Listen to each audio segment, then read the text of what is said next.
ఊర్ల మీద పడి అధికారులు బ్యాంకర్లు రైతుల్ని వేధిస్తున్నారో వారి మీద వెంటనే చర్యలు తీసుకోండి. మీరు ఇచ్చిన మాట ప్రకారంగా 2 లక్షల రుణమాఫీని తక్షణమే ప్రకటించాలి. లేదంటే మాత్రం రేపు రైతులు పార్లమెంట్ ఎన్నికల్లో మీకు కర్రుగాల్చి వాత పెట్టేది కూడా ఖాయం. ఈ సందర్భంగా రైతు సోదరులకు కూడా విజ్ఞప్తి చేస్తున్నాం, మీరెవ్వరు కూడా అప్పులు కట్టద్దు. మీకు అండగా బీఆర్ఎస్ పార్టీ ఉంటుంది. మీరేమీ భయపడకండి.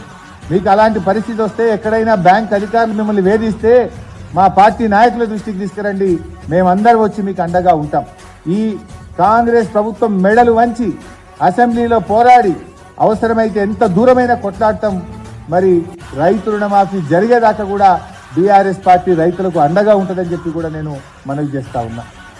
అవసరమైతే ఈ ప్రభుత్వం ముందుకు దిగిరాకపోతే, ఈ ప్రభుత్వం స్పందించకపోతే రాష్ట్రంలోని లక్షల